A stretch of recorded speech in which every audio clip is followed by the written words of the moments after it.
आज कानपुर के चौबेपुर में लोहिया कार के जापान ट्रेनिंग प्रोग्राम के अंतर्गत जापान की विभिन्न कंपनियों में चयनित अभ्यर्थियों के लिए अभिनंदन कार्यक्रम आयोजित किया गया है। डायरेक्टर साथ मौजूद है, आइए इनसे आपको रूबरू कराएंगे, इनके बारे में, इनकी संस्था के बारे में जानेंगे और कितने छात्र यहाँ से प्रमोट होकर बाहर दूसरी कंट्री में जाते हैं, यहाँ से प्रशिक्षित होकर।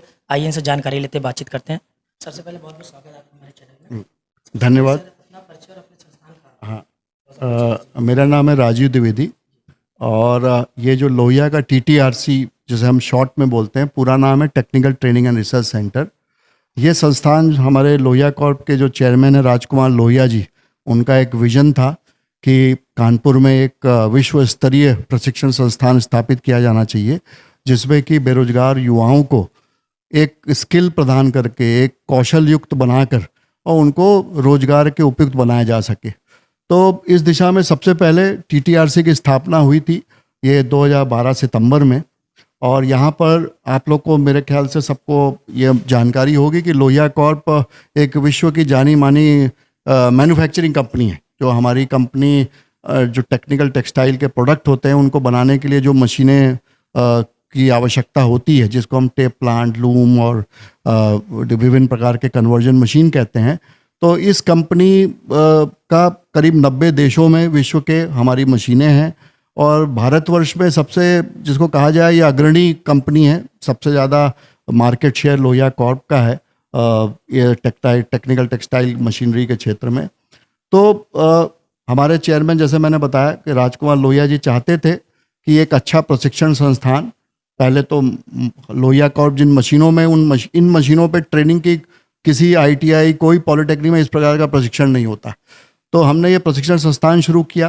तो इसमें अब तक पिछले 9 सालों में 3000 के ऊपर यहाँ के बेरोजगार युवाओं को हमने प्रशिक्षित किया, उनको रोजगार, और 100% रोजगार, यहाँ जो भी प्रशिक्षण लेता है उन्हें 100% रोजगार मिलता है। और करीब 150 प्रशिक्षणार्थी विदेशों में काम कर रहे हैं। सबसे बड़ी चीज़ है कि यहाँ से एब्रॉड प्लेसमेंट, जो लोहिया कॉर्प के TTRC से अब तक मान के चलिए करीब, जैसे मैंने कहा, 150 लड़के विभिन्न देशों, जैसे इजिप्ट है, कतर है, सऊदी अरेबिया है, UAE है, अफ्रीकन देश हैं, रिपब्लिक ऑफ गिनिया है, जो वेस्ट अफ्रीका के देश हैं।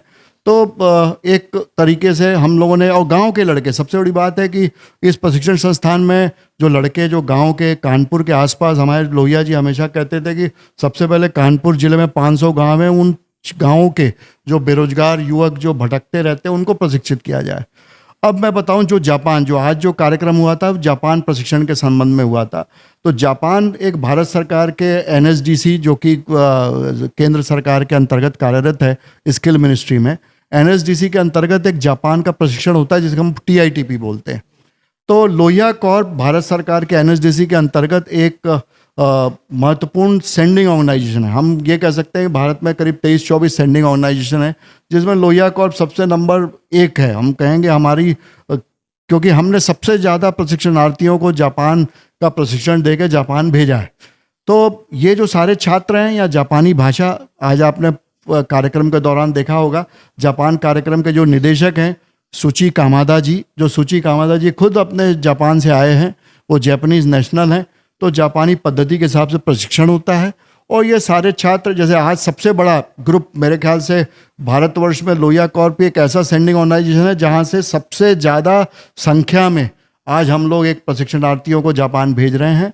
और पिछले 2 वर्षों में थोड़ी सी, एक जिस तरह हम कहते हैं कोरोना कोविड, जिसमें हमारी बस नहीं था, हमने प्रशिक्षण दिया, मगर वो लड़के क्योंकि ट्रैवल रिस्ट्रिक्शन थे तो नहीं जा पा रहे थे। मगर मुझे एक हर्ष होगा आपको बताते हुए कि आज हमारे 16 प्रशिक्षणार्थी एक साथ, जिसमें और अलग अलग कंपनियों में, कुछ कंस्ट्रक्शन में जा रहे हैं, कुछ मैन्युफैक्चरिंग में जा रहे हैं, कुछ आपके एग्रीकल्चर फार्मिंग में जा रहे हैं, जो एडवांस विकसित फार्मिंग है। तो ये एक लोहिया कॉर्प का, हम देखा जाए तो समाज के लिए Lohia Corp machine manufacturing company है, मगर प्रशिक्षण के द्वारा समाज के कल्याण के लिए भी ये कार्य कर रही है, जो कि हमारे चेयरमैन का एक विशेष विजन है। छात्रों के साथ मौजूद है जिनका जापान में सिलेक्शन हुआ है। आइए इनसे बातचीत करते हैं, इनके बारे में जानते हैं, किन किन क्षेत्रों से ये लोग आए हैं और किस कंपनी में इनका सिलेक्शन हुआ है, ये बातचीत करते हैं। सबसे पहले आपका शुभ नाम? सुनील। कहाँ का रहने वाले हैं आप? महाराष्ट्र से। इस संस्था के बारे में कहाँ से और कैसे जानकारी मिली आपको? इस संस्था के बारे में मेरे जीजा जी के माध्यम से मुझे जानकारी मिली। यहाँ पर आप आए, कैसा यहाँ का पैकेज रहा, कौन सिखाता था, किस तरह से आपने सीखा?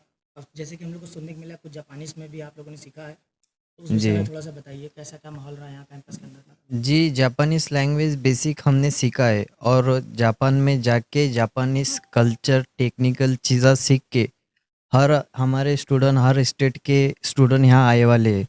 फ्यूचर में वो सब टेक्निकल चीज़ें सीख के इंडिया में इसका बेहतरीन स्टूडेंट को मार्गदर्शन दे सकते हैं। यही हमारा लक्ष्य है। जो आप जापान जा रहे हैं वहाँ पे आपका किस कंपनी में सिलेक्शन हुआ है? मेरा टोक्यो में मितागुमी। टोक्यो में कब हुआ? आपका शुभ जी। नाम?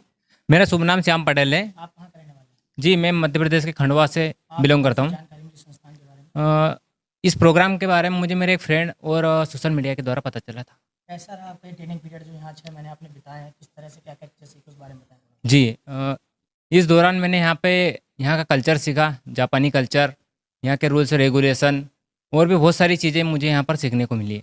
मतलब व्यवहार कैसा था यहाँ के लोगों का, टीचर्स वगैरह का कैसा क्या रहा? यहाँ पर सभी का व्यवहार बहुत ही अच्छा था, जिसमें कमादा सान, नीरज सान, जिनका व्यवहार बहुत अच्छा था, हमेशा हेल्प करते थे हमारी, किसी भी प्रकार हमें कोई तकलीफ आती थी तो मोटिवेट करते रहते थे। आपका सिलेक्शन वहाँ पे किस कंपनी में हुआ है?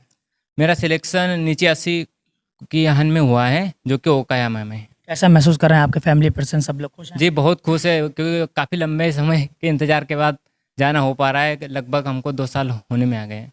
जी। आपका शुभ नाम? मेरा नाम शुभम पसरीचा है। आप कहाँ का रहने वाले हैं? मैं उत्तर प्रदेश के मुजफ्फरनगर जिले कस्बा खतौली से हूँ। आपको कैसे जानकारी मिली संस्थान की? मेरे को इस संस्थान के बारे में मेरे प्रिय मित्र शिवेंद्र जो कानपुर के रहने वाले हैं, उसके माध्यम से फेसबुक से पता लगी।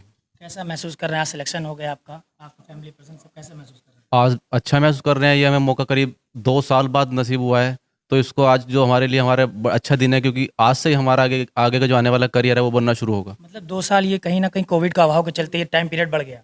कोविड में लोगों ने अपनी ज़िंदगी खोई है, हमने 2 साल ही खोए हैं, तो इससे हमने बहुत कुछ सीखा है। इतना सीखा है कि आने वाले कुछ सालों में हम कि अब तरक्की करेंगे और जो हमने सीखा है उसको हम कभी भूलेंगे नहीं। कुछ पैकेज के बारे में बताएंगे, कैसे क्या आपको सैलरी वगैरह क्या मिलेगी वहाँ? सैलरी तो इसमें सही है, हमारा खाना पीना अच्छे से हो जाता है, सैलरी सही मिलती है, लेकिन सैलरी से अच्छा तो हम यह एक जापान में जा रहे हैं, वहाँ से काम सीख के इंडिया आएंगे, अपने इंडिया का नाम अच्छा करेंगे। अपने देश को वहाँ पे रिप्रेजेंट कर रहे हैं। बिल्कुल बिल्कुल क्या महसूस कर रहे हैं आप सभी? बिल्कुल बिल्कुल बहुत जैसे ज़्यादा। कि आप सभी लोग का सिलेक्शन हुआ है और आपने जापानीज सीखी है, और अगर आपसे हम कहना चाहें कि आप सब बहुत खुश हैं तो इसको जापानीज में आप लोग बोल सकते हैं कि बहुत खुश हैं हम लोग। हाँ जी, बिल्कुल बोल सकते हैं।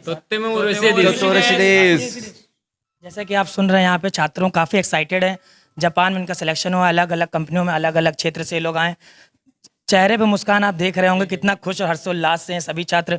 कोई कहीं से आया, कोई महाराष्ट्र से, कोई एमपी से, कोई उत्तर प्रदेश से, और कहीं ना कहीं कोरोना के बाद 2 साल इन्होंने बोला कि बहुत कुछ सिखाया कोरोना काल ने। यहाँ के टीचरों का व्यवहार बताया बहुत अच्छा है और अपने देश को रिप्रेजेंट करने ये लोग बाहर जा रहे हैं। इसी तरह खबरों जानकारी जुड़ी हमारे साथ, और देखते रहिए समाचार भारतवर्ष। धन्यवाद।